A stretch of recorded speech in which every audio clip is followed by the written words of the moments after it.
What is up? Yo, it's my first time ever going live, y'all.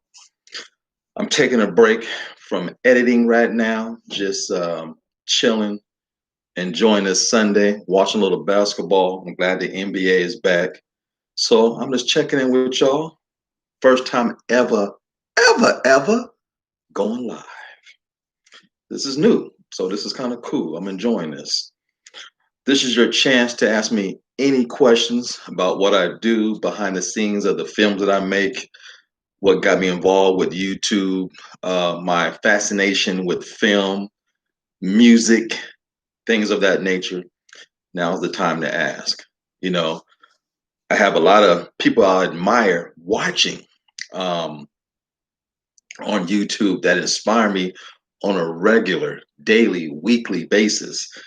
I'm seeing the constant grind from my homies out there, and it makes me want to do more, do better, and it's really cool to have a platform, man. You know, 20 years ago, this wasn't possible. And no matter what ethnic variant you are, what kind of talent you have or lack thereof, you have a voice on YouTube, and that's really cool.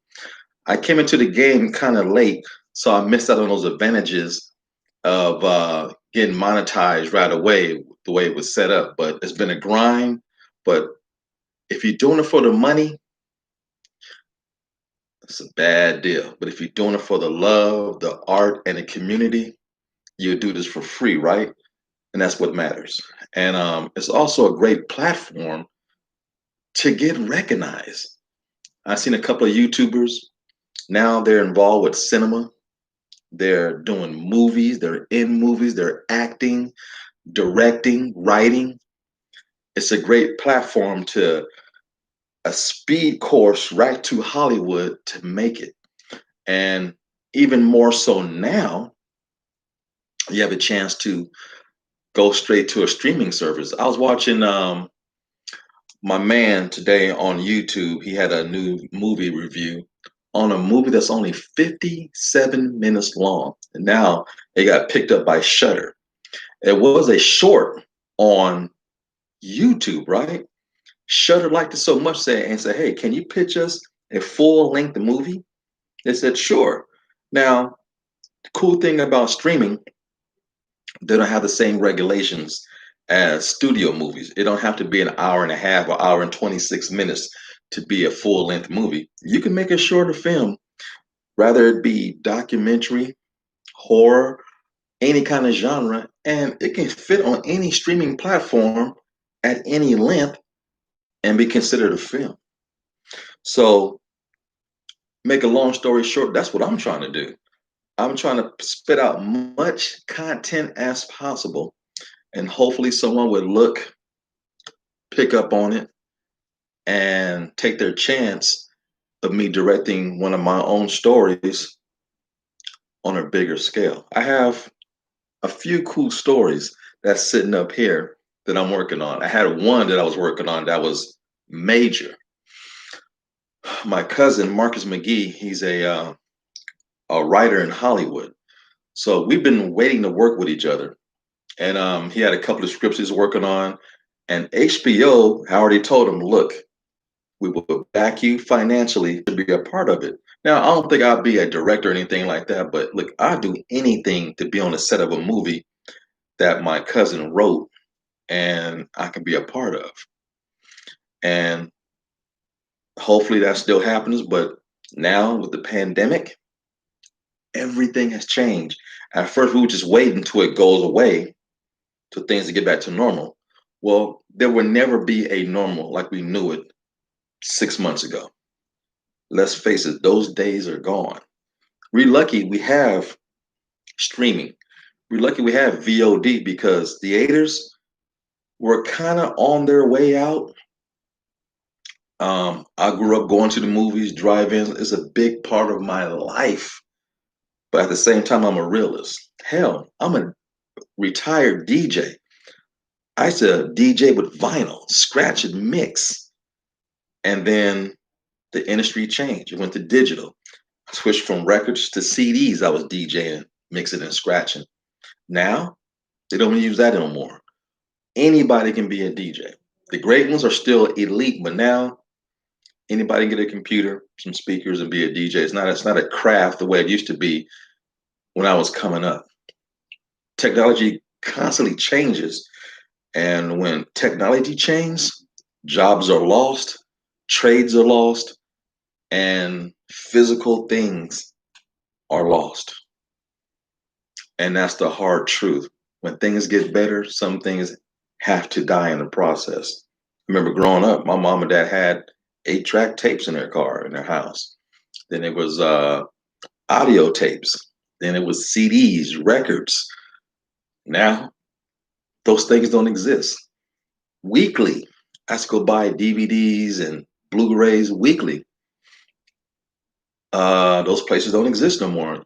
Even if the few DVDs I have left, no one will buy them. You can't take them to a place and sell them anymore. It's a different world. And record stores, Sam Goody, Tower, Warehouse Records. Back in the day when Michael Jackson and Run DMC and Prince, Houdini, Public Enemy would drop a new album, man, it was fun to wait in line inside of a record store and you're talking amongst your peers about holding this record in your arm, can't wait to go home and play it.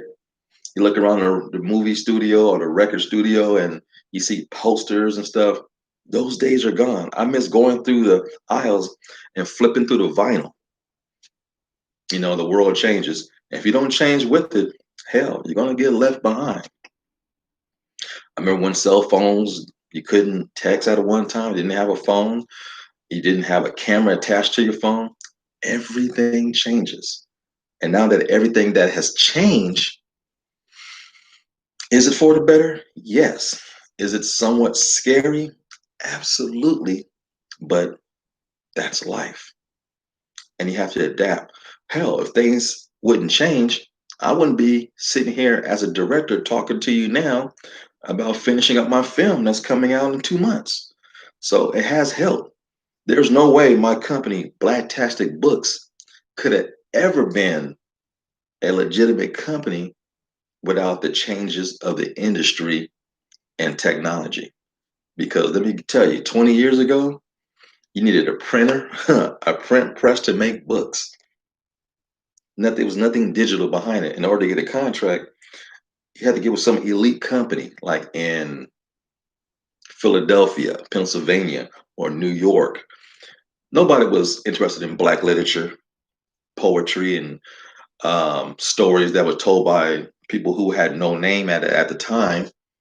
So now, when everything changed and went digital, you could upload your book, send it to a company like Lightning Source, and they print it for you and send it out to the world. That's how Blacktastic Books became to be. And now, words of me, some of my peers, I published over 20 books in the last 10 years. And now it's cool to know that I have literature out there that people can read and get into my mind. It's lovely. I met some incredible people over the years who have incredible stories that would never, ever, ever get told or be heard. And now that's possible because of technology. You have to embrace it in order to use it properly. And I remember a lot of minorities wouldn't have the chances they have now if it wasn't for technology changing. Excuse me for a second. I got to clear this up on my computer. Um, so I'm happy. I'm happy with the changes. Minority voices now are not in the background. They're in the forefront. They're being heard. People of all different backgrounds and different ethnic variants were able to come together and share stories and learn from each other. Whether you're white, black, Asian, brown, yellow, East Indian, American Native, doesn't matter who or what you are, we all like the same things. I talk to people who have problems like, man, I don't like Mexicans, man. Mexicans get on my nerve, but you like Mexican food. In fact, you probably love it. Asians get on my nerve, man. There's too many of them, but you love Chinese food. It's hard to be racist toward these people and you love their food. I always break it down succinctly like that to try to explain to people how silly racism really is. Hell, I like country biscuits. Some of y'all like soul food. Some of y'all like greens and cornbread. And we share all these things in common and in interest, but we hate each other. It's stupid. It really is stupid. And I believe in equal opportunity. And the right person for the job should get the job. The person with the right amount of talent should be able to showcase their talent and do what they want to do. And that's what life, art is all about. Life should reflect art, and art should reflect life. That's how we learn from each other, and the culture grows together as one for all the masses.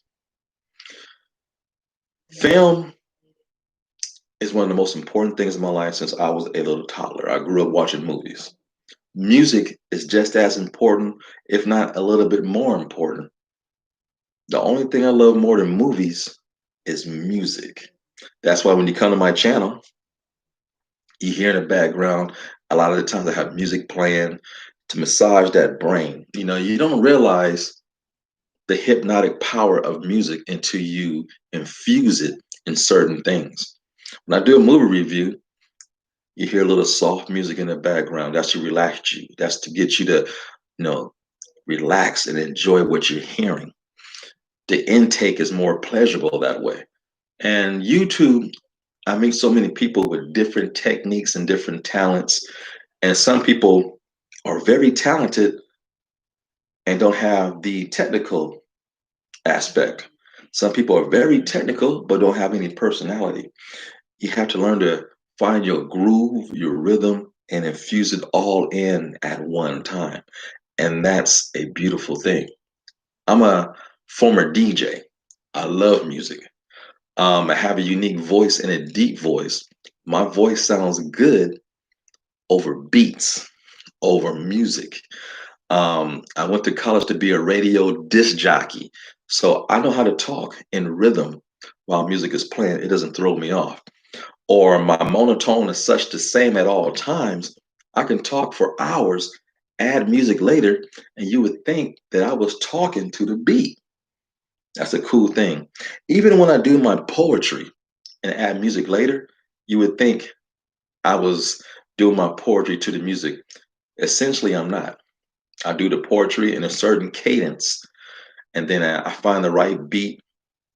Either I speed it up or slow down to fit what I'm saying to make a great poetry video for you guys here on YouTube. It's cool, man. Technology is wonderful. And be able to edit in your own home using your computer while you're working on a feature film is lovely. Um, no, you don't have to go to Hollywood to a big studio. The studio comes to you. If your talented is worthy enough, it can happen and you can do it. It's cool. There's no qualms about it. And you grow as an artist. The more you put into it, the more it shows and you improve, and the more people will get out of your work, the harder you work and put into your art form. I'm living proof that you can get better. We all can get better. And you guys help me maybe as much as I help you. There's a love factor here on this channel. It goes back and forth. We got to show love in order to receive love. It's got to be reciprocated. You got to go back and forth. Somebody asked me for help, I jump to it. If I ask somebody for help, hey man, no problem. And that's what I love about the unity, the the community on YouTube. Because when I first came to YouTube, man, I didn't know what the hell I was doing. I started my channel back in 2014. Hell, I didn't upload a video until December of 2017. And so I come from the background of, well, I also be on Black Planet supporting my stuff. I was on MySpace, eventually Facebook. So I was used to going to people's pages, they call it there. And hey, how you doing? My name is blah blah. You send in the link. Come check out my page. Hey, how you doing? Come check out my page. So when I first came to YouTube and started putting out content, I had that mentality. I go to people's pages, I look at their video, and I leave in the comments, hey, great video, leave a link to my channel. Now, over the hundreds of people I did that to, only two took offensive. One guy kind of pulled me aside and told me, say, hey man, in the community, we don't do things like that. I didn't understand what he was saying, but I took it to heart. One dude was just an asshole, and the dude had no talent, and I surpassed him in views and subscriptions right away. So yeah, F that motherfucker. But I understand that there's no cheating in YouTube. Not that you try to cheat, but there's a formulaic thing that you just have to adhere to here on YouTube. You can't cheat the system. Some of you can, but later you reveal and then no one follows you anymore. I like consistency. I like to be here every week, dropping new hints and new content and new things to elevate your mind, to open up your endorphins, things like that, to make us all better as human beings and people on this earth. Hell, we're here together. We might as well learn to live together. And while we're living together, let's learn and live and teach each other, each talents. And that's what film and music does in this community that I've opened up on my channel. I mean, I write, I've played music, I've wrote music, I wrote poetry, I'm working on two novels, I wrote a biography, and it's great. And if you touch one person with your talent, you've made it. My cousin Dean taught me that back when I was recording my album. I did a soft hip hop album back in 1999, 2000. I dropped some tracks on his channel before. My latest I did was Pillow Talk. But I'm in the studio, I'm reciting my stuff, make sure everything's clear in my head. I'm getting everything going to the booth. He said, hey, brother, what does this mean to you? Fame, fortune, getting money, getting a Cadillac, getting white women, getting a house. I'm like, no, man, I just enjoy. He said, good. Keep that same approach. If you touch one person with your talent, you've made it. You've actually made it. And I had to think about that for a while because we grew up watching people that you admire, whether it's Madonna, Prince, whoever. And you're like, man, I want to be like them. Well, fame comes with a price. Be careful what you ask for. And sometimes being recognized from afar is really, really, really cool. And I learned that the easy way because there's people who've hit me up and said, I enjoyed your material. I enjoyed your book. I learned so much from your writing and things like that. And some people will never contact you ever in life, but they follow you and you don't know it, whether it's on YouTube, whether it's on Instagram, whether it's on your website. They've probably bought stuff from you that you don't even know who have. My books sell all over the world. I don't know who's buying them until they send me an email or something or leave a comment on Amazon or Books a Million or Barnes and Nobles. I don't know who's buying my books. But the fact is, they're selling and hopefully they're doing something to the individual who bought them and enhancing their life or enlightening their life through your personal works. And that's what it's all about. And now that I'm involved in film, it's getting exciting, man, because the last 2 years I put out a bunch of shorts, lots of documentaries, and those are warm-ups, getting you ready. And in time, scheduling people, getting everybody together. It's a task to make sure everybody can make it to the set on time, get them to understand and work in unison, when to be quiet, when to be loud. And man, let me tell you, it was a task. But a good director can work with talent, actors, actresses, cameramen. It's up to you to provide an environment that's comfortable and everybody can relate. Because I love looking at DVD extras and Blu-ray extras, how There's commentary or how people talk about the director. Now, there's some great films out there, and actors did a marvelous job, but it was a bad experience. One of my favorite stories is Mad Max Fury Road. Charlize Theron and my man didn't get along. It was hectic on the set. For one, it was out in the middle of the desert. It was hot as all to be damned. And conditions can make for a hostile environment. But sometimes certain actors and actresses just don't get along. On film, they might get along. It looks great, the chemistry, but personalities clash and it just doesn't always go right. And that's going to happen. That's life in the music and also the movie industry. It's going to happen. But as a director, you want to have a good reputation. You know, Hollywood has been exposed in the last couple of years how a lot of directors and producers are scum. And I'm low level directing, but I can see the power of working with young ladies and the influence you have over them. It's very apparent, but it's up to you as an individual to use your powers for good and not evil. Everybody in Hollywood, to some extent, is beautiful. Sometimes you need beautiful women on set to do certain things. You need handsome, strong men to do certain things. And a lot of it is based on looks and not on talent. But if you have the looks and the talent, Jesus Christ, you are a commodity that is worthy to be in this industry. And you have to be professional. And that's something I learned to do over the years, man. When I was doing open mic out here in Sacramento, um, I'll tell you a story. I was on a book tour on one of my books, and I was at a place called Underground Books, which is in Oak Park here in Sacramento, black owned by Kevin Johnson and his mother. Kevin Johnson used to play in the NBA for the Phoenix Suns. Went to the finals with Charles Barkley, but lost to the mighty Bulls.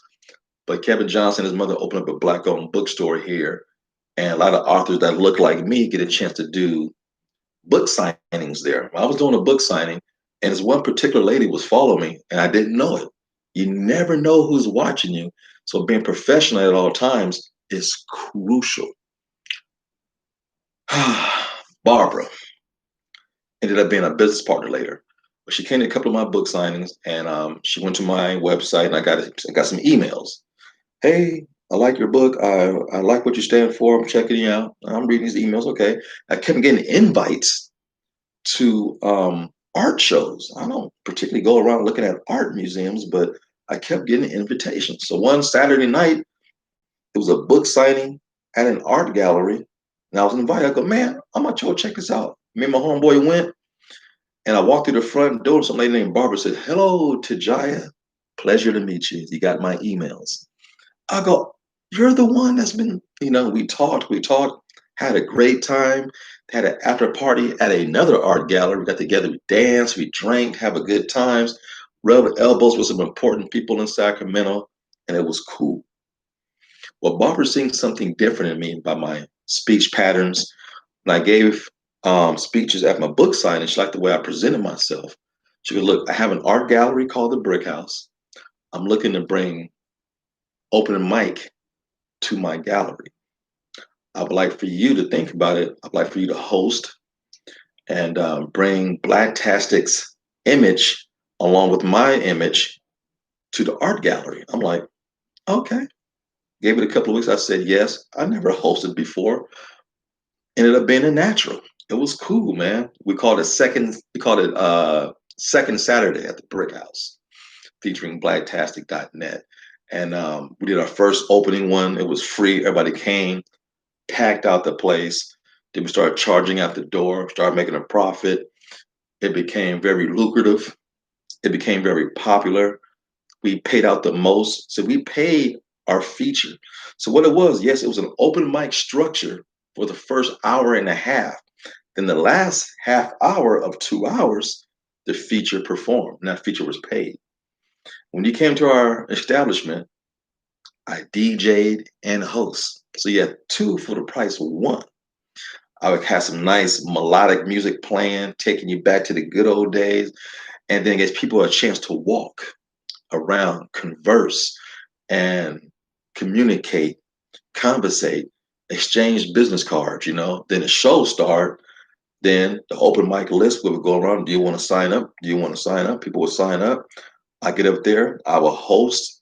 I would give you an introduction. You would come up there and you would drop some words of knowledge. Or you can sing, or you can dance, poetry, whatever you wanted to do. The stage was yours for those 5 to 7 minutes.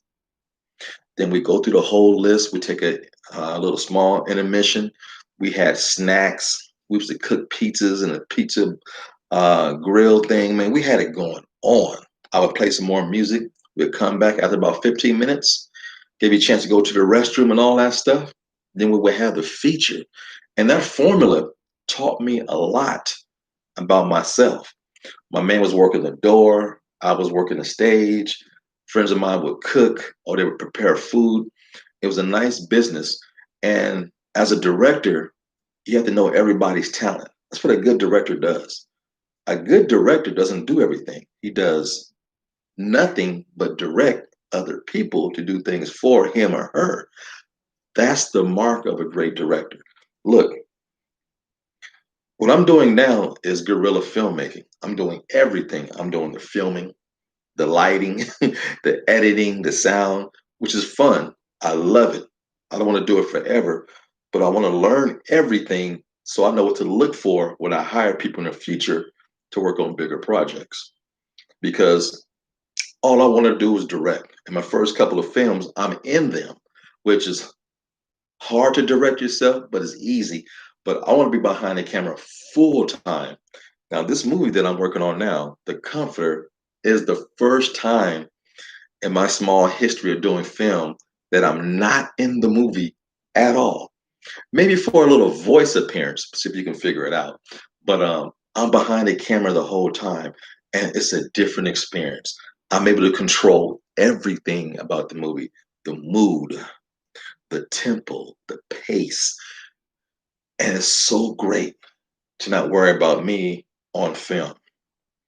I went out and got some very talented people to be in The Comforter. You're going to be blown away by the amount of talent that is in this film. And it's a small cast, and very seldom, if ever, you will see them integrate with each other.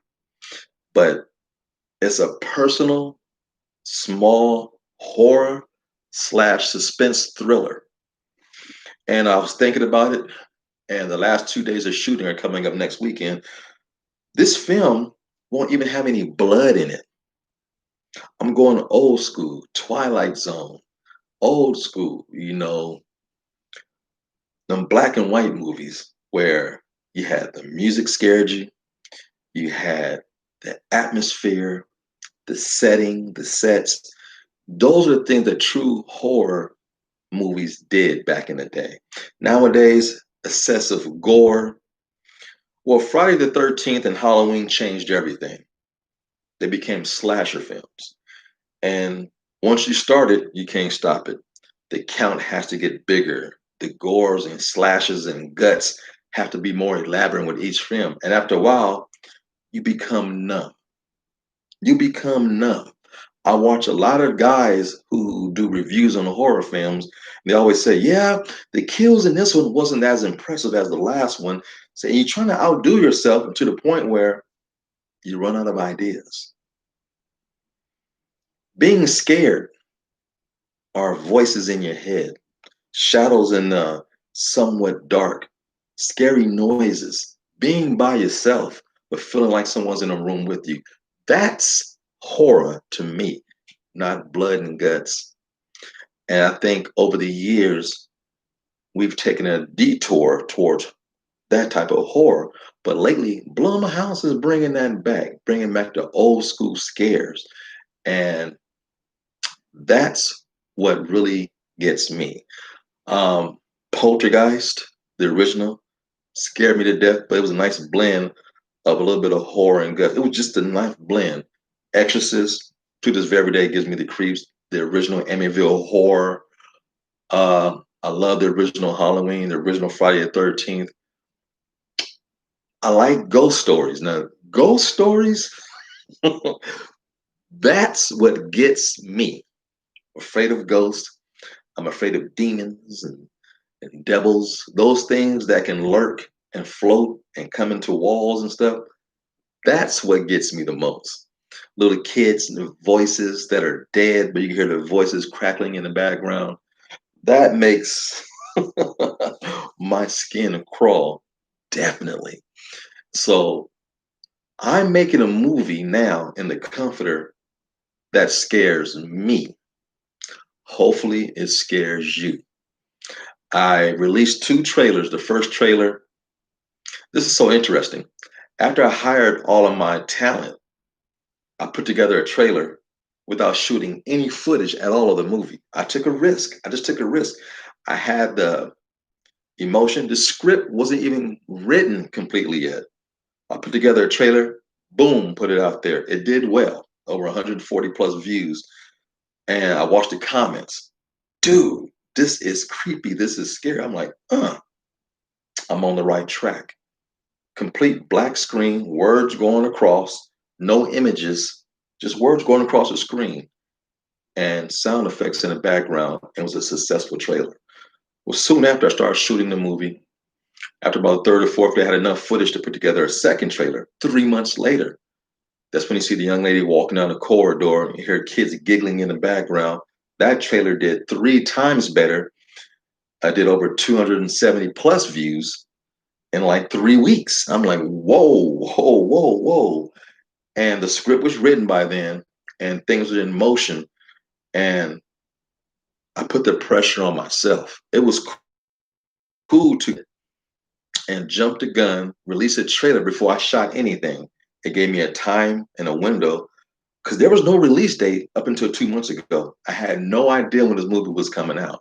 People kept asking me and asking me. I'm like, well, I don't want to do it too soon because I just finished my documentary in April. Um, the dancer, the model, I just did that one. I don't have them too close together. And Halloween season's coming up. I said, well, I'm thinking around Halloween. And then the very next month after April, March hit. And then the pandemic hit. Then I'm like, wow.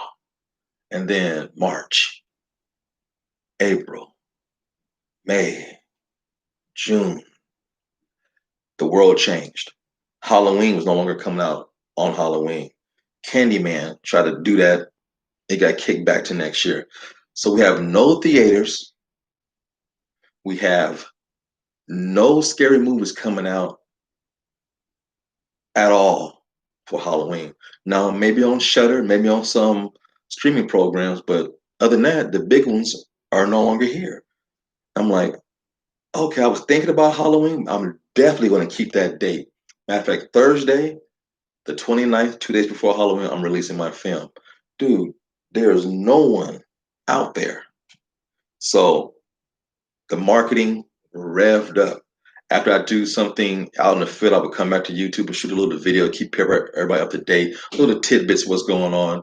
And just a week and a half ago, I finally officially released the release date in a short video I did about only 2 days of principal photography left. October 29th, 2 days before Halloween. The whole Halloween mythology thing works out for me. And hopefully, man, this Halloween, you're sitting back at home, whether you have YouTube on your TV or on your laptop or whatever device you have it on, you would turn out the lights Halloween weekend and watch the comforter with the volume cranked way up. I want you to feel the sound of this movie when it's on your viewing pleasure that you have because sound is everything in this movie. And again, it's going to take you back to the whole thing about how horror movies. My man Q Reviews, what's up, man? Glad to see you. Man, I first remember doing a live chat, but I'm able to connect better this way. Videos, you can only say so much or you forget things, you know. But yeah, I'm an old school horror fan, man. And them silent films from back in the day, them early Dracula and Frankenstein movies, I like that. But what scares me more is what you can't see. You feel his presence, you know it's there, whatever it is. That's what makes the hair on my back of my neck stands up. That's what scares this brother. And growing up in a very religious household, you know, we don't mess around with demons and ghosts and stuff. You have that holy Bible next to you, and man, and there's something about being scared is fascinating. I remember living in Long Beach, California. My next door neighbor had the video version of Friday the 13th Part 3 in 3D. That was the first slasher movie I've seen from beginning to end at that time. So once I seen Friday the 13th Part 3, I went nuts. I went back and rented Part 2, rented Part 1. Then I went on to Halloweens. I got the Halloween 1, 2, 3. And then I was fully a junkie of slasher and horror. I went back and started watching the old Amityville Horrors 1 and 2. I even have a story on my YouTube channel about Amityville Horror 2, Part 2, The Possession. A true story. Go to my true story playlist. It's a funny story about watching that horror movie with one of my best friends. But man, when you have a hot date, what do you take her to go see? A horror movie. Because you want her to be all over your ass when she's scared. You're trying to be all tough, like, yeah, you all right, baby? You all right? Yeah, I'm cool. And you scared to death your damn self. Man, it's fun being scared.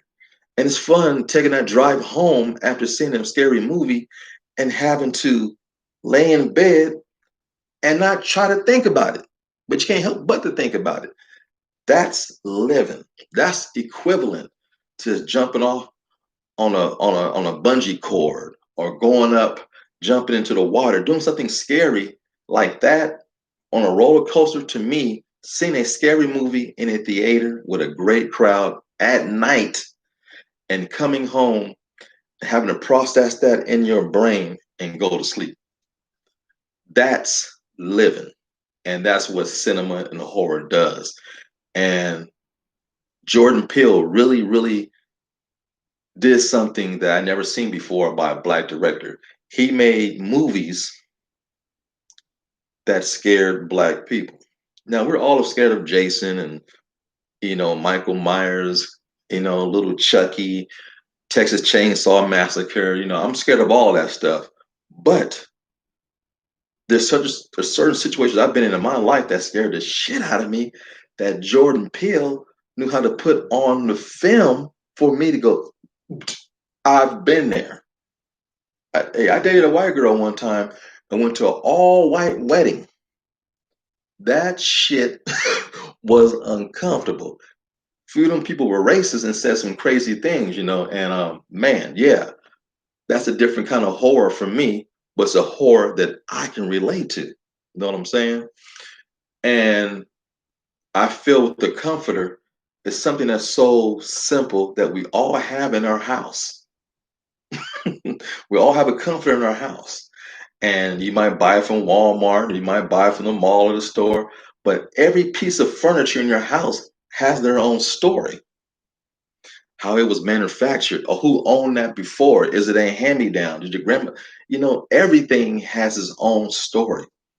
And this is a very unique story that developed in my mind, and I want to share with all of you because this was on a back burner. I was working on another feature film called Love's Recipe. It was going to be a big cast. I was renting out restaurants, coffee shops. I was getting help from my cousin from Hollywood. This was going to be big. I was going to plays locally here in Sacramento to find talent to be in my movie. And when I started ramping everything up, and boom, the pandemic hit, killed that project. So now you can't have all these people together on set.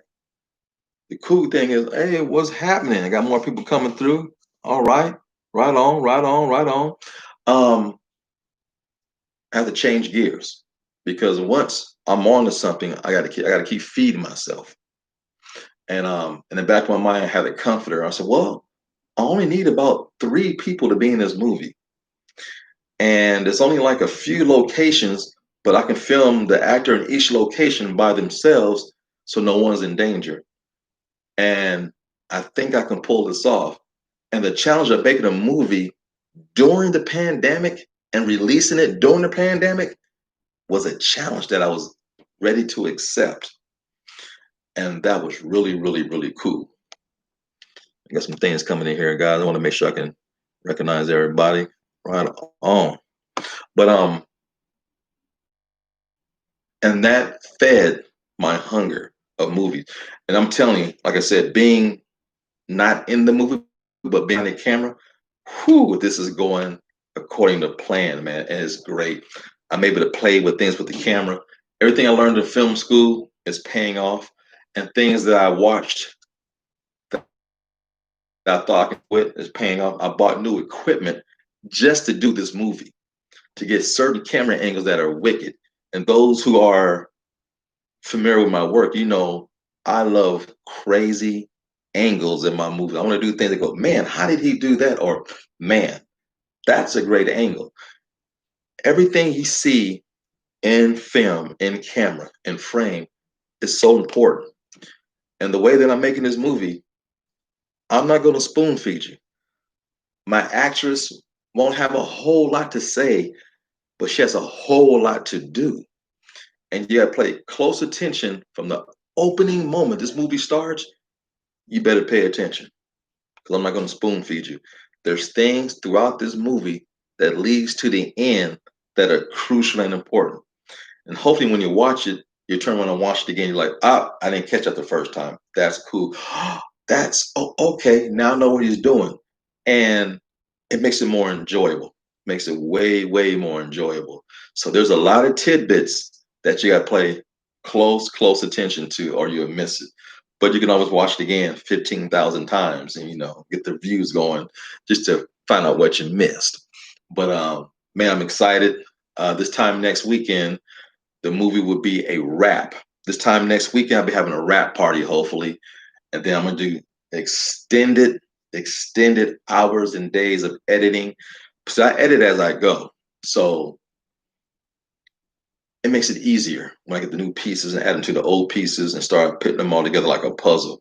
And this is gonna be fun, man. This is gonna be something that YouTube maybe not be ready for, but I'm banking on that. I hope that YouTube is like, whoa, okay, well, damn, brother, we need to get you up some higher ranks and shove some money in your face. Yeah, pick me on a YouTube channel, one of them paid ones. I do another movie, dude. I got scripts up the yin yang up here, and my shooting schedule. Hey, I'm relentless. I keep going and going. I don't get tired. I've been shooting this movie most of the time in 100-degree weather. It is on fire out here in Sacramento, California right now. It is hot as hell. What's happening? Okay. I really like the Get Out one, but man, you got to check out Us. Great film. Jordan Peele, man. I want to sit down and interview this brother. If not interview him, just talk to him. His mind is amazing, man. And he gets it. He gets it. He's very smart and intuitive. I don't know what it is about comedians and horror. There's a connection there. There's a connection with comedians and horror, and they know how to scare people. It is a trip. It is a stone cold trip. My man Q Reviews is one of the funniest dudes I ever met on YouTube, and he loves horror films. That's not by coincidence.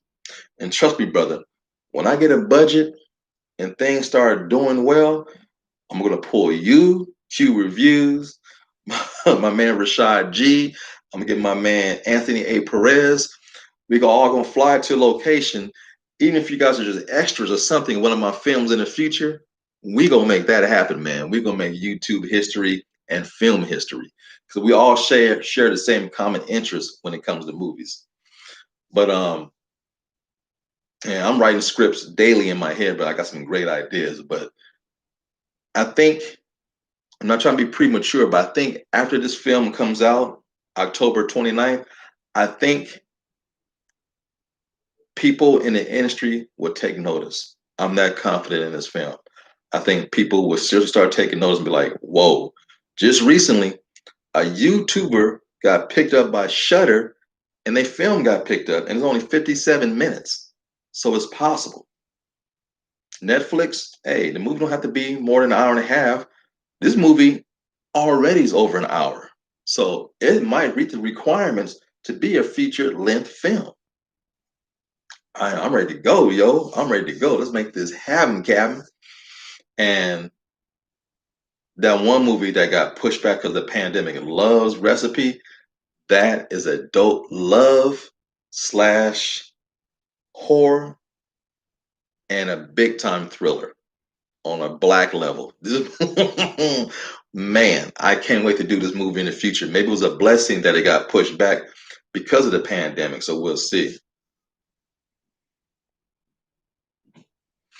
But yeah, man, Spike Lee, Jordan Peele, right now are in my head, and it's potent material that's floating through here, man. And I see their talent. I see their progressiveness.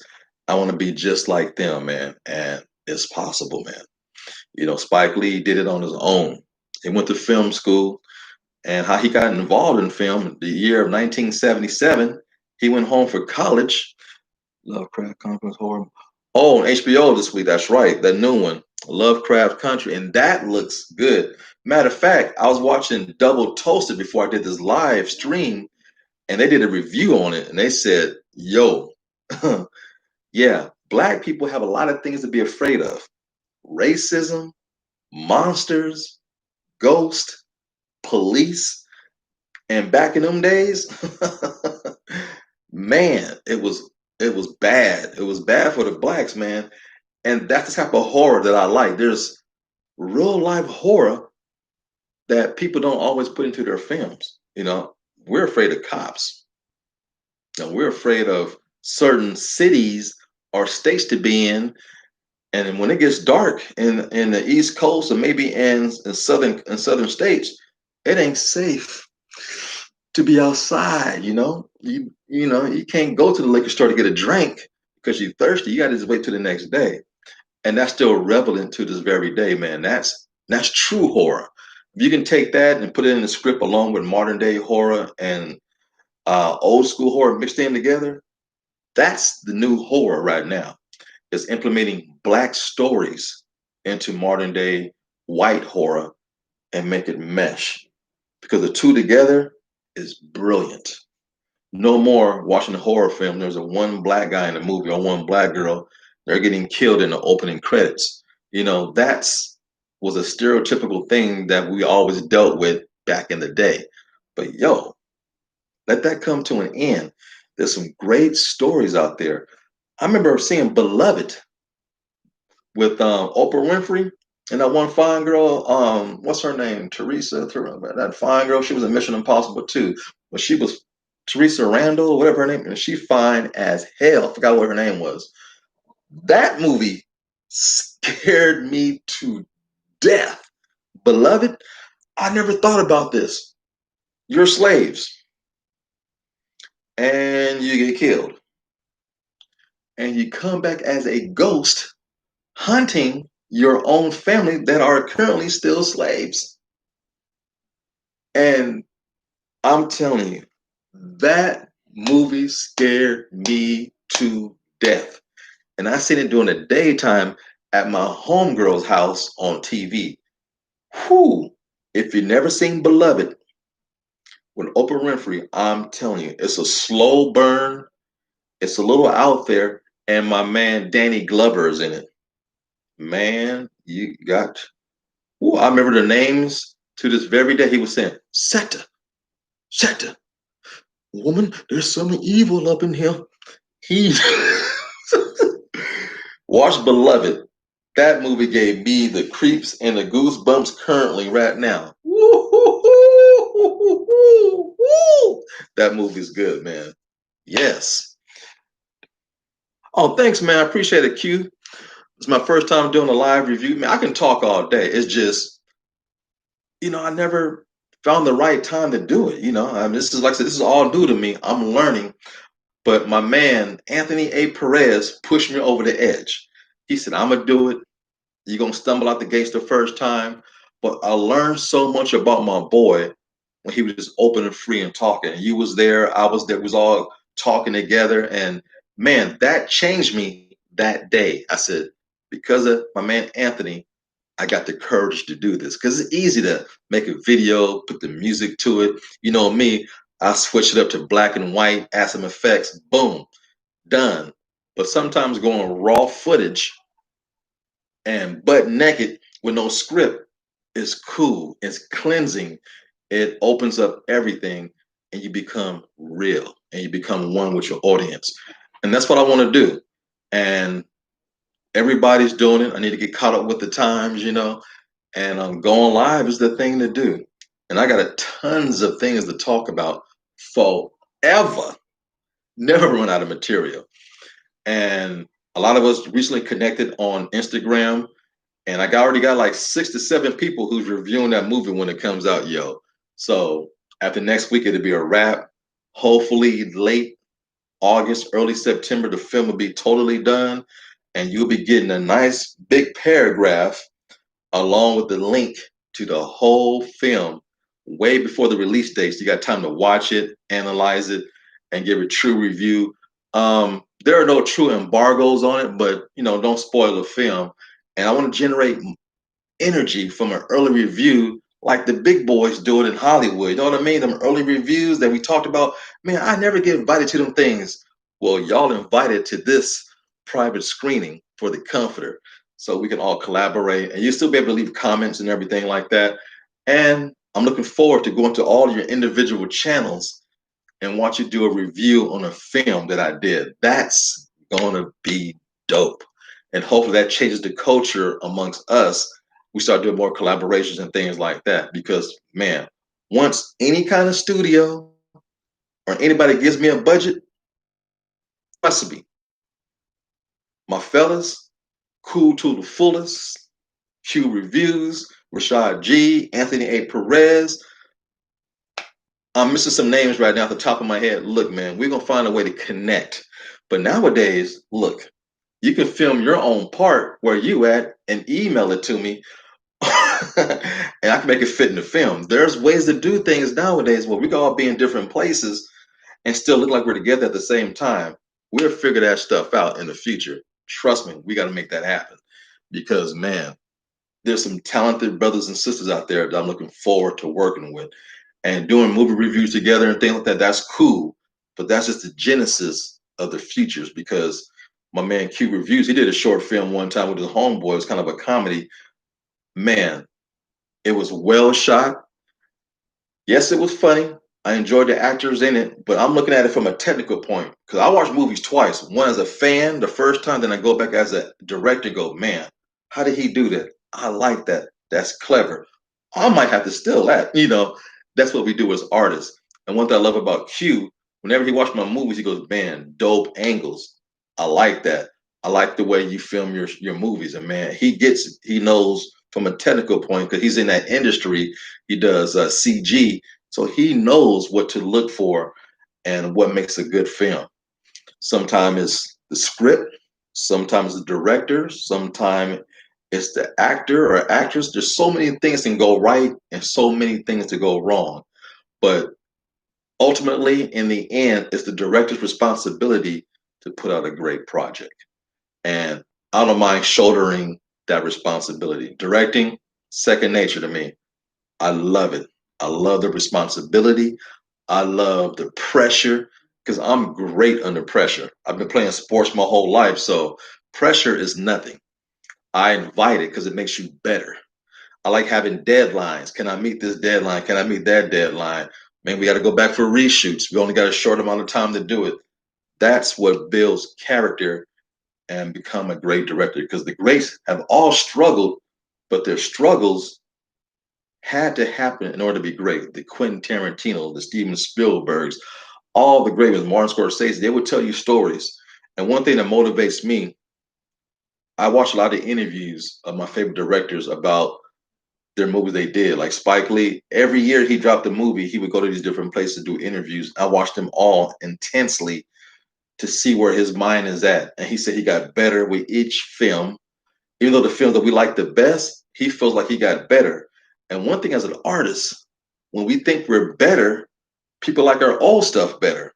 It's the same mathematical thing with books. When an author writes a book and releases it, by their third book, their first book starts selling. It's a weird formula, nothing like movies. And sometimes it's like that with films later on in life. But yeah, the formula when you write a book, multiple books, by the time your third book comes out, people are getting into your first book. Then all of a sudden, boom, boom, boom. How many of you YouTubers have a video from a year ago or 6 months ago and it just blows up out of nowhere? I can't figure out the formula. The algorithms on YouTube, I can't figure them out. It is what it is. Right now, I got a video from 2017 in December, the first year I started doing videos. It's about X Compton Crip #2, the book that I'm writing. Right now, it's just blowing up. I can't explain it. And I did a documentary, the dancer, the model, the guitarist. It was moderate here in the States, like 140 views. Over there in Malaysia, because I gave it to my homegirl to release it on her channel in Malaysia, 1,600 views in the same amount of time. It's blowing up. So I got all these Asian people come to my channel and subscribing. I didn't know what's going on here. You never know, man. You never know. So even though you might be discouraged at first by the early numbers, there's longevities on his channels.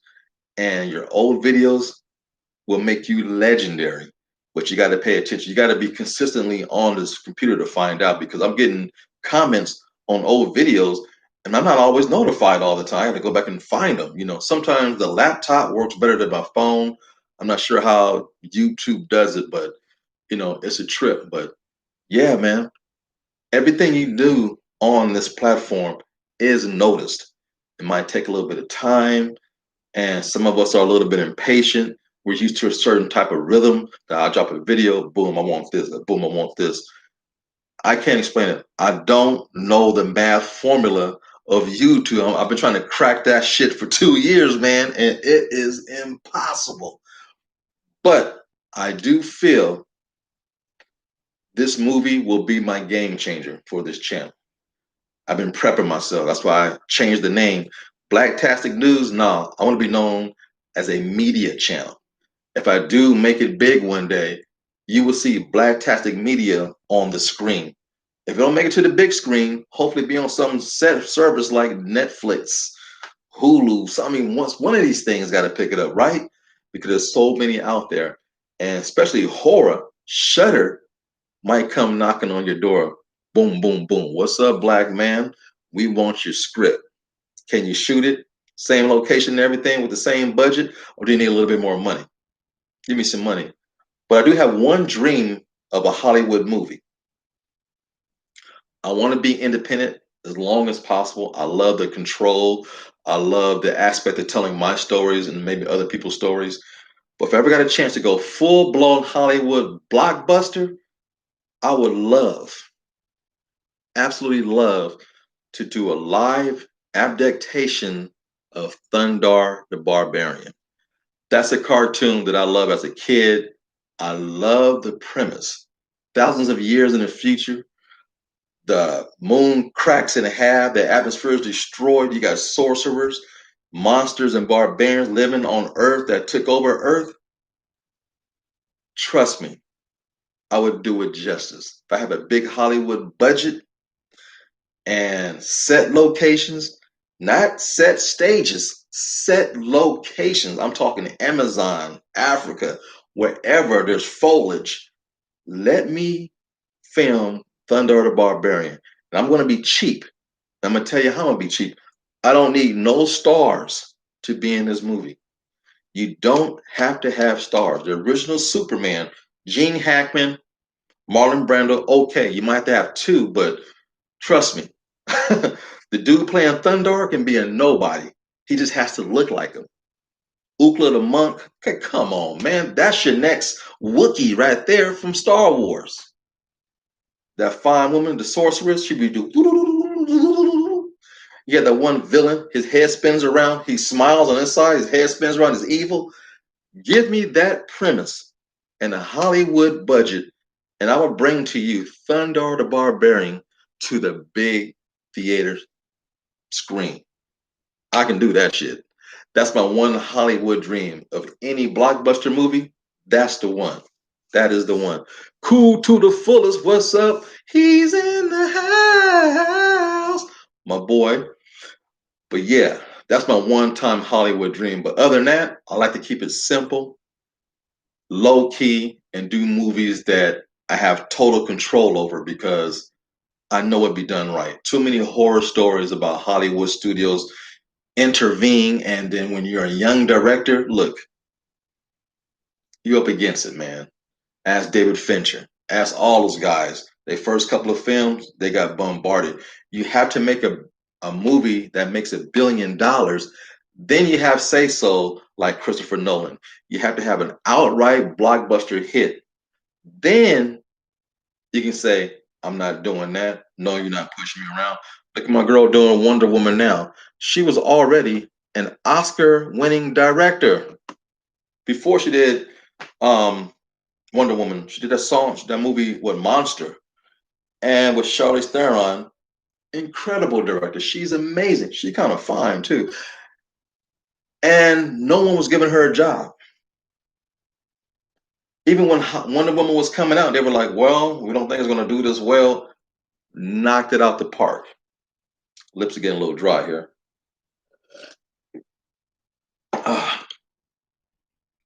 And knocked it out the park. Now she can write her own ticket. And she recently said, after Wonder Woman 3, I'm done. And when you get into a franchise, dude, know when to get out. Don't be locked in that franchise for too long. Yeah, my homeboy's in there dropping some life is treating me good. Cute reviews, my man hollering at you from cool to the fullest. Yeah, life is good. Hopefully everybody's doing well and staying safe from the pandemic, keeping yourself. It's a crazy world we're living in, but with every tragedy, there's a silver lining. My job was deemed essential, so I've been working this whole time, stacking money. I'm still able to shoot a film during a pandemic. That's a blessing. And it has hit home. Family member got it for a while. High school mate caught coronavirus. No one died, but it's starting to hit home. But you got to find the silver lining. I'm glad basketball's back. Thank God. Next Saturday, the playoffs start. Come on, Lakers. LeBron James and AD, baby. I'm happy that baseball's back. My Dodgers are looking good. Football, I don't know how they're going to do football, man. Football look like it's dead on arrival. I don't know how they're going to do football, y'all. That's, ew, I don't know what they're going to do. But I've been blessed to continue to finish this film. And I want to be recognized for I did this during the pandemic. It's possible with safety precautions. My staff is small because this movie has some really interesting scenes. I'm just going to put it that way. Remember that movie Psycho, the shower scene? Yeah, I'm gonna have my own shower scene in this movie. Yeah, little tidbit. But if your staff is small, anything is possible, and you got to just think progressively and invent something new. We're at the stage right now. We can invent something new for the first time, creating film that we can bring to Hollywood. But Hollywood ain't Hollywood no more. It's a wrap. Theaters are in trouble. I think in 2 years from now, they just had a new law passed where studios can start owning movie theaters. So all the small chain movie theaters, dude, they're gone. They're going to be wiped out overnight. It's going to be a wrap, and it's time to start facing the facts. So independent directors might have to find a streaming, source. Hollywood, are going to own theaters now. You know, Disney going to buy all of them up, then Universal, then Paramount, then Sony, and then who's left? Who can be buying theaters? It might be another. I can't remember all the names. Warner Brothers, yeah, Warner Brothers. Warner Brothers already got their own streaming service. So does Disney. That's what's going to happen. All the money going to stay in house. You got your own studio, you own your own theater. Then you let it go to VOD and your own streaming service. Like 6 months later, come on, theaters. It's a wrap. What we used to love to do, it's not possible. But that opens the door for independent directors and producers to do things. Dude, Jason Blum, if you ever see this video, come to YouTube. There's some great talent on these platforms. We can all make some good horror films for dirt cheap. Normally your budget is 5 million. Give me $5 million for a horror film and I will rock that funky joint. Man, my movie got all practical effects. I don't even need that many special effects, dude. If I do, I know the guy to hire. He's right here in the chat. Q Reviews, okay? He can do my CG for me. We are dirt cheap, bro. Give us 5 million and I can spread that out long. I have a writer in the house. My cousin writes for Hollywood right now. 3 of his books that he's working on and finished, Denzel's company agreed to do movies from the 3 books that he written. He had Denzel in mind. Now they won't go to the big screen most likely. How HBO wants to do 3 of my cousin's books from Denzel's company. Hell, I might get to direct one of those joints in the future. Who knows? Possibilities are starting to happen. You got to be ready to leap forward, and grab that shit by the horns and run with it, man. We all got talent, and we can work with each other. Man, give me $5 billion, Jason Blum. Yeah, your last film that went straight to Netflix with Kevin Bacon, that shit was whack. It was a house they used that was for sale, so it was empty. They just filmed inside that house. Hell, I can do that and make a scary movie. They had way too many CGI effects that didn't do nothing. The biggest thing, the room was bigger on the inside than it was on the outside. That was the only thing I was like, oh, that's amazing. The movie was whack. It was whack. We can produce some good content and make your company some movies. Jason Blum, I'm telling you, brother, find this video. And I got a homies already lined up. I don't need no major stars in my movies. You keep them Hollywood folks out of here. I don't need them.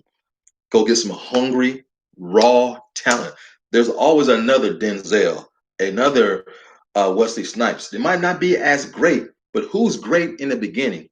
You develop talent from the set, and that's what you do. Give me that opportunity. Throw a couple of 100,000 around. Let us keep some money in our pockets. Yeah, that 5 million, you would triple that opening weekend messing with your boy. We can make that happen. We can make that happen. I like doing things live on location. I'm not a big set guy. Unless you absolutely have to do it because of conditions, I understand. But horror movies, what do you need? What? A forest, a house, campground, hospital, car in the parking lot?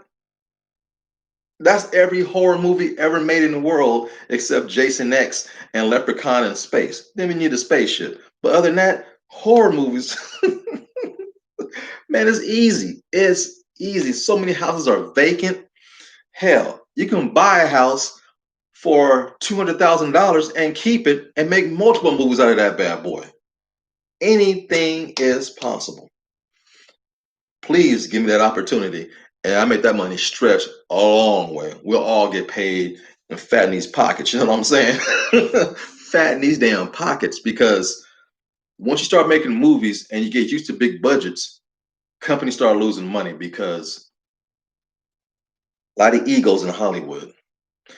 And how many movies have lost money with overblown budgets?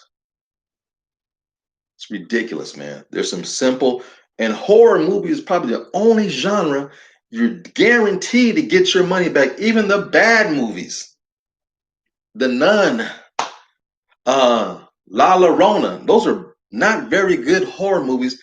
They made 7 times their budget within the first 2 weeks, because your money making weeks are the first 2 weeks of release. Horror movie is a gold mine, and people who look like me got some great horror stories that have never been told. Man, this thing keeps popping up, man. What's up? Trying to sell me something on these damn laptops. Motherfuckers. Yeah, man. Oh man, Q, you had an aunt that passed away from COVID. Sorry to hear that, brother. Yeah, man. My brother got it, and he got quarantined for 14 days. He beat it. A high school mate of mine got it. She's fine now. That's crazy, man. Sorry to hear that, man. That's horrible, man. Man, I hope I am speaking the truth, fellas. Man, look, Hollywood is at a standstill. This is the time to grab the industry by the reins, and we can do something together. Black, brown, yellow, red, white, I don't care. You all come together. There's some talented individuals on YouTube, a lot of them. And if I make it, I'm pulling y'all with me. That's just the way it's going to be. If I make it, we're all making it. There's enough wealth to go around. Look, all I want to do is direct. Hell, cool to the foolish. You can act and be funny. We have a way of doing things to make things funny. My man Q, I already know what you can do, man. You get behind the scenes and make everything better with that CG, man. My man over there, oh, I'm forgetting people's names right now. God damn. But my other man want to be a director. And then, okay, Rashad G, that big old Hulk looking fool, is funny as hell. That dude can do all kind of voice impersonations. Even if you guys get into one of my films and don't have no speaking lines and stand there, be like, you could be some gargoyles or some henchmen in a Thunder the Barbarian movie. As long as we get on screen together once, it would be history in the making. And that's what I want to create. And once we do it once, multiple times, it's going to happen, man. It's going to happen. But it starts here, man. It starts right here. I have a feeling going into next year, knowing what to expect from theaters and stuff now, there's a different approach. Having a YouTube channel is necessary to make it. Brie Larson just started a YouTube channel. Okay, she getting ready to make Captain Marvel 2. Got a female black director. The female that's doing Candyman, the remake, is doing the new Candyman movie. She's also doing now Captain Marvel movie. And Brie Larson talked about it on her YouTube channel. Although I already bled out before from John Campea and all them other guys, Grace Randolph, they already talked about it. But dude, YouTube is the new joint. When you got all these rich people coming over here because they're actors. They're not technical musicians like we are. We know how to cut things up and edit and make things happen. And we can impress people who are close right here on YouTube. Hell yeah, I subscribe to her channel. Bree, notice me. Please try. We can work together. You like Samuel L. Jackson? So do I. You work with him? I want to work with him. You have to put things into motion. You have to speak it into existence. If you're at home right now, man, type in your favorite director. Type in a title of a movie you want to direct. Let it show up on the screen. It will be here forever. If somebody watch this video in the future and hit the live stream chat and read everything, what you put into the universe will be tangible. That's what we got to do. We got to start believing in ourselves, start putting things out there into the universe, and then it will happen. It will happen. It has to. Too many things working for us and not against us now. They got to pay attention. And people are going to get smart. They're not going to be going to Hollywood for talent anymore. They're going to be looking for local talent. How many YouTubers are in movies now? Hell, Tyler Perry had that one with them, Medea's Halloween or whatever. Half of those dudes were from YouTube sensation channels or in his movies. Can't act worth a damn, don't matter, because the movies are bad, but they make money. That's another guy that I admire, Tyler Perry.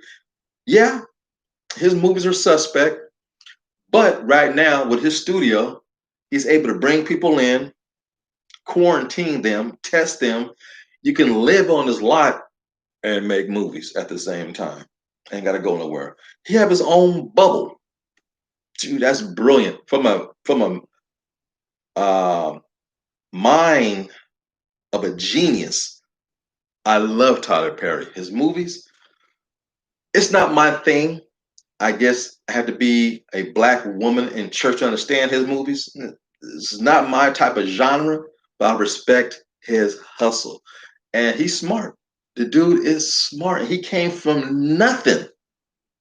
He looked up driving one day, sitting on, I think he was sitting up against the house, said, "Man, I want to see my name on the freeway." Tyler Perry Studios. He spoke it into existence, y'all. He was on food stamps. I want to see Tyler Perry Studios on that big green sign on the freeway. He watched Oprah. An episode of Oprah changed his life. What happened? He waited till he got on Oprah to tell Oprah, "You're the reason that I'm Tyler Perry, the great man." That's what I want to do. I want to be on a couch with Spike Lee and look him in the eye. "Spike Lee, I'm here because of you. Jordan Peele, I'm here because of you." That's what I want to do. I remember Damon Wayans and Marlon Keane had that special for comedy. This is right before Richard Pryor had passed away. He was suffering from MS, and my man Keenan Iron Wayans was visibly disturbed because he was nervous. He looked into the audience and says, "Richard Pryor, had chances to meet you my whole life, but I kept turning them down. No, I don't want to meet Richard. No, I don't want to meet Richard. I'm here with you now. I want to say, I'm here because of you." He had tears in his eyes. Powerful. And Richard Pryor just, he couldn't believe it. Kieran Iron Wayans waited for years and decades to tell the man, "You changed my life." He wasn't ready to tell him back then. He wanted to have accomplishments in movies and shows already done to tell that man, "Thank you." That's what I want to do with Spike Lee and people like Jordan Peele and stuff like that. I want to have a body of work to go, "Man, dude, you inspired this. Now I can come work for you. We can work together. You know, you got to bond together, man. You got to bond together." And by the way, The Five Bloods so far is my favorite movie of the year.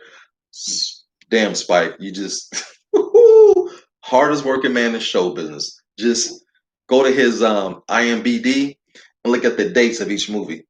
He's like Too Short. He was dropping a movie every year, like Too Short was dropping albums every year in Oakland. Dude is prolific. Dude has a battery like that Energizer bunny in his ass. Just here's a movie. Here's a movie. Spike Lee's a trip, cricket looking motherfucker. But man, I want to create Black Hollywood.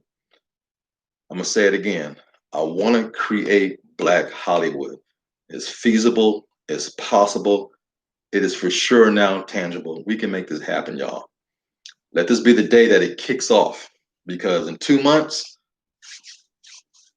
let the comforter be the groundwork. We start building from there. Boom, boom, boom, boom. You know, I always told myself, get a job that you like, but go to school and college for something you love. Well, I have a great job. I make cool money, have a great job, I'm happy. But the one thing I don't do, I don't give my job this. I don't. When I'm at work, I'm thinking about Blacktastic.net. I'm thinking about Blacktastic Media. I'm thinking about Blacktastic Books. The minute I get off work, I'm on this laptop checking my emails, checking all my comments. I get back to everybody as soon as I can. I went to college to exercise this muscle. Use this muscle for your own company. Don't give it to somebody else. They're already millionaires. The company I work for, they're millionaires. They're already rich. I'm making them richer. I'm taking all my experiences, put them up here. I'm gonna pour all that knowledge into Blacktastic.net. That's my baby. I had a dream one time back in 2008.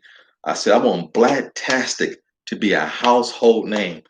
To see my t-shirt showing up on different channels and on my website and book signings, dude, it brings tears to my eyes because I can't believe it's happening.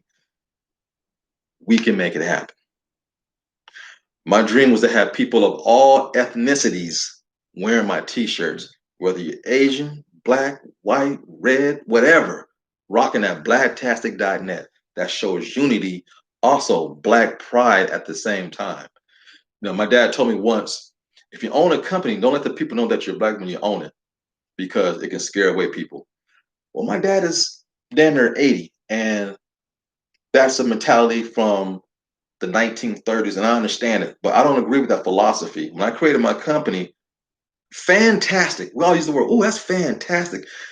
A lot of black people do fantastic things. Hence, Blacktastic. I'm black and I do fantastic things. Oh, and by the way, I'm fantastic too. I'm proud of my heritage. So you can be proud of your heritage and still make it and be proud of your name. You don't have to have a sellout name to be welcome into the industry. No, man, you force the doors open. You push them joints in and you walk in with your head up like you've been here before. I understand what my dad told me, but after I did what I did, my dad's like, I'm proud of you because you didn't listen to me and you did it your way. Be proud of what you stand for. Blacktastic for life. Yo, we ride together, we gonna die together. Let's make this happen. And the company in your head that you're developing, say it out loud into the universe, man. Whatever you got to do to motivate yourself. If you can't motivate yourself, ask me to help you motivate you when I do it. Because I got motivation for everybody. I'm so ready to take this challenge. On that note, man, I'm a calm down. I'm getting hype. I'm gonna take a break. I've been doing this for almost an hour and 22 minutes. Dude, I can flow forever. I can do this all day long. So I might start scripting a time schedule where I do more live shows like this. I want to give a shout out to everybody that came to the room. I appreciate y'all. Yeah, man. James Brown's classics. Okay. Yeah, I'm black and I'm proud. Yeah, man. I'm ready. Q reviews. Cool to the fullest. My brothers, I love you from deep within, man. Definitely my brothers from another mother. We're gonna make this happen, y'all. We all got mad talent. There is no reason why we can't make it. And when one does, we gotta pull each other up. We are not crabs in a barrel. We're not gonna pull each other down. No, we're gonna be, come on, come on. We're gonna free all the slaves and we're gonna make it. Get our reparations, our 40 acres and a mule, and make it happen. On that note, I'm out. Peace and love. Hey, if I offend you, then you don't understand me. But if I inspire you, then you will learn to love me. I'm out.